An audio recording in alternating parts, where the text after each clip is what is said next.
warahmatullahi wabarakatuh. Waalaikumsalam warahmatullahi wabarakatuh. Selamat pagi anak-anak hebat kelas 8. Selamat pagi, Bu. Ya, sepertinya sudah semangat semua ya untuk mulai pembelajaran pada kali ini. Baik, sebelum kita memulai pembelajaran pada kali ini, adakah yang berani untuk memimpin doa pada pertemuan kali ini? Saya, Bu. Ya, silakan Mbak Monica. Baik, sebelum memulai pembelajaran pada pagi hari ini, alangkah baiknya kita berdoa terlebih dahulu. Berdoa mulai. Berdoa tidak dibatasi. Baik, terima kasih untuk Mbak Monica yang telah memimpin doa pada pertemuan kali ini. Nah, jadi anak-anak, kenapa Ibu meminta salah satu dari kalian yang berani untuk memimpin doa?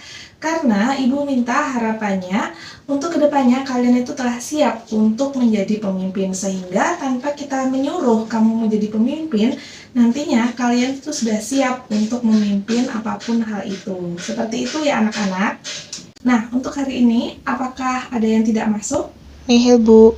Ya, nihil ya anak-anak. Baik, sebelum kita lanjut ke materi yang selanjutnya, adakah yang masih ingat minggu lalu kita telah mempelajari materi apa? Materi pluralitas masyarakat. Ya, benar sekali Mbak Lia. Kita telah mempelajari materi mengenai pluralitas dalam masyarakat Indonesia. Ingat materi minggu lalu, selanjutnya Ibu akan menampilkan sebuah PPT terlebih dahulu. Dapat disimak dulu anak-anak PPT-nya. Baik anak-anak, coba kita amati bersama-sama. Nah, untuk gambar di PPT ini kira-kira itu terjadi karena apa? Karena adanya perbedaan, Bu. Ya, benar sekali. Ada yang lain? Karena adanya konflik. Ya, karena adanya konflik, kemudian adanya perbedaan. Jadi, untuk penyebab terjadinya aksi tersebut tentunya disebabkan karena adanya perbedaan, kemudian adanya perbedaan kepentingan, sehingga aksi demo tersebut itu dapat terjadi. Seperti itu ya anak-anak. Dengan gambar yang telah Ibu tampilkan tadi, kira-kira adakah yang tahu minggu ini kita akan mempelajari materi apa? Materi mengenai konflik, Bu. Benar sekali ya, jadi untuk lebih tepatnya kita itu akan mempelajari materi mengenai konflik dalam kehidupan sosial. Nah, untuk pembelajaran kali ini kita itu akan menggunakan metode problem based learning atau PBL ya anak-anak. Kita lanjut ke materi, sebelumnya Ibu akan membacakan tujuan pembelajaran kita untuk kali ini. Tujuan pembelajaran yang pertama, melalui kegiatan mengamati dan mendengar, peserta didik diharapkan mampu mendefinisikan pengertian dari konflik sosial secara tepat. 2. Peserta didik diharapkan mampu menyebutkan faktor-faktor penyebab konflik secara kritis. Ketiga, melalui diskusi dalam kelas, peserta didik diharapkan mampu menganalisis akibat yang ditimbulkan dari adanya konflik sosial yang terjadi di dalam kehidupan secara tepat. Dan yang terakhir, melalui diskusi kelompok, peserta didik diharapkan dapat menganalisis upaya dalam menangani konflik sosial secara kritis dan kreatif. Selanjutnya memasuki pembahasan yang pertama, di sini ada pengertian konflik. Menurut Kartono, konflik merupakan proses sosial yang bersifat antagonistik dan terkadang tidak bisa diserasikan karena dua belah pihak yang berkonflik memiliki tujuan, sikap, dan struktur nilai yang berbeda, yang tercermin di dalam berbagai bentuk perilaku perlawanan, baik yang halus, terkontrol, tersembunyi, tidak langsung, terkamuflase, maupun yang terbuka dalam bentuk tindakan kekerasan. Selanjutnya adalah faktor-faktor penyebab konflik sosial. Yang pertama disebabkan karena adanya perbedaan individu, yang kedua disebabkan karena adanya perbedaan latar belakang kebudayaan, yang ketiga adanya perbedaan kepentingan, dan yang terakhir disebabkan karena adanya perubahan-perubahan nilai yang cepat. Lalu bagaimana akibat-akibat konflik sosial tersebut? Yang pertama, meningkatkan solidaritas sesama anggota kelompok, di mana terjadinya konflik dengan kelompok lain justru dapat meningkatkan solidaritas sesama anggota kelompok yang sedang mengalami konflik dengan kelompok lain. 2. Retaknya hubungan antar individu atau kelompok. Konflik yang terjadi antar individu atau antar kelompok dapat menimbulkan keretakan hubungan. Keretakan tersebut dapat terjadi sementara ataupun permanen. 3. Terjadinya perubahan kepribadian para individu. Perubahan kepribadian dapat terjadi pada kedua belah pihak yang mengalami konflik. Kedua belah pihak dapat saling menyesuaikan atau justru masing-masing mempertahankan kebenaran yang diyakini. 4. Rusaknya harta benda bahkan hilangnya nyawa manusia. Dan yang terakhir, terjadinya akomodasi, dominasi, bahkan penaklukan salah satu pihak yang terlibat dalam pertikaian. Lalu bagaimana cara untuk menangani konflik tersebut? Yang pertama, tentunya kita dapat menghindar, karena biasanya orang merasa tidak ingin ikut dalam konflik, sehingga mereka menghindar dari konflik tersebut. Yang kedua, memaksakan kehendak. Hal ini didasari karena adanya orang atau kelompok yang merasa pendapatnya paling benar. Oleh karena itu, orang ini akan menyelesaikan konflik dengan cara apapun, asalkan pemenangan ada pada pihaknya. Ketiga, menyesuaikan kepada keinginan orang lain. Biasanya, orang dengan sikap ini mengorbankan keinginan pribadinya untuk mempertahankan hubungan dengan orang lain.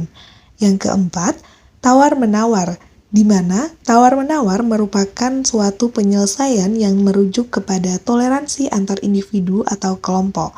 Dan yang terakhir, dapat melakukan kolaborasi di dalam proses kolaborasi tersebut.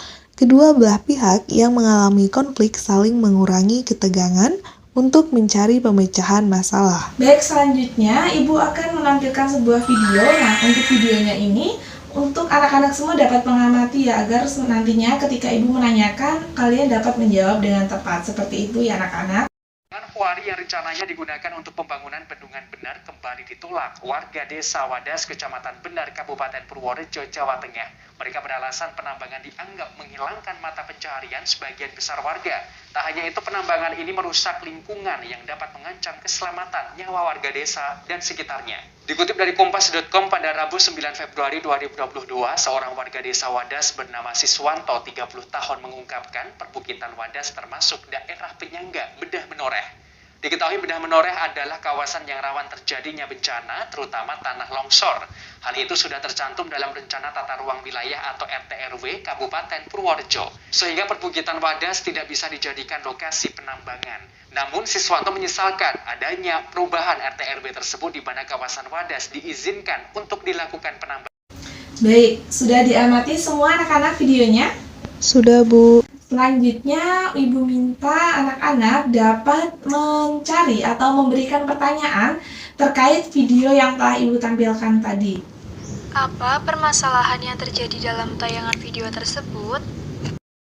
Mengapa masyarakat sekitar menolak penambangan kuari untuk pembangunan bendungan Bener?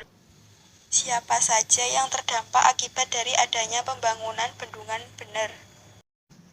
Bagaimana solusi dari permasalahan tersebut? Baik, sudah terkumpul beberapa pertanyaan ya anak-anak. Selanjutnya, untuk anak-anak semua dapat menuliskan pertanyaannya di buku masing-masing. Kemudian untuk itu Ibu beri waktu 15 menit untuk menjawab semua pertanyaan. Dan setelah itu, Ibu minta salah satu anak untuk dapat membacakan jawaban dari pertanyaan-pertanyaan yang ada tadi. Seperti itu ya anak-anak. Bisa dipahami? Baik, silakan untuk dapat dikerjakan anak-anak. Ya, sudah 15 menit ya anak-anak. Apakah sudah selesai semua? Sudah, Bu.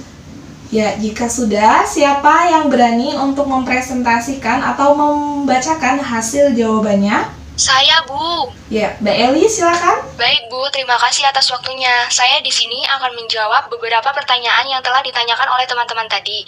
Yang pertama, apa permasalahan yang terjadi di dalam video? Permasalahan yang terjadi dalam video adalah aksi penolakan yang dilakukan oleh warga penambangan kuari untuk pembangunan bendungan Bener. Yang kedua, yang terdampak dari pembangunan tersebut adalah warga sekitar. Yang ketiga, mengapa masyarakat sekitar menolak penambangan kuari untuk pembangunan bendungan Bener? Karena dapat menghilangkan mata pencarian warga sekitar. Yang terakhir, solusi permasalahan, yaitu pemerintah perlu memberikan kompensasi berupa uang ganti rugi bagi warga yang tanahnya digunakan untuk kepentingan umum pembangunan bendungan Bener. Seperti itu, Bu. Terima kasih. Ya, benar sekali ya jawaban dari Mbak Eli tadi. Apakah ada yang memiliki jawaban berbeda dari Mbak Eli? Tidak ada? Oke, berarti sama semua ya. Berarti karena Ibu rasa kalian semua sudah memahami materi mengenai konflik ini, kemudian Ibu minta salah satu anak untuk dapat menyimpulkan pembelajaran kita kali ini. Saya, Bu. Jadi, kesimpulan pembelajaran kali ini, kita telah mempelajari materi mengenai pengertian konflik, faktor penyebab konflik, dan cara menangani konflik. Baik, terima kasih untuk Mbak Pipit yang telah menyimpulkan untuk pembelajaran kali ini. Jadi anak-anak, kita telah mempelajari materi mengenai konflik. Kemudian konflik sendiri itu muncul karena adanya perbedaan, kemudian adanya perbedaan kepentingan, sehingga harapannya nanti kita telah mempelajari materi ini kita dapat menghindari terjadinya adanya konflik tersebut. Baik anak-anak, untuk pembelajaran kali ini Ibu cukupkan, dan untuk minggu depan jangan lupa untuk mempelajari mengenai integrasi sosial. Kemudian yang telah memimpin doa siapa?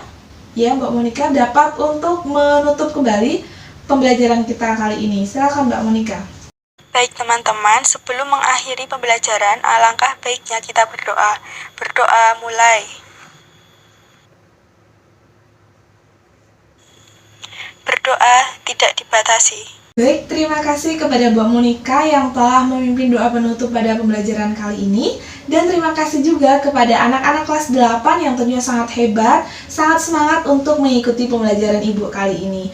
Ibu akhiri, wassalamualaikum warahmatullahi wabarakatuh. Sampai jumpa di minggu depan.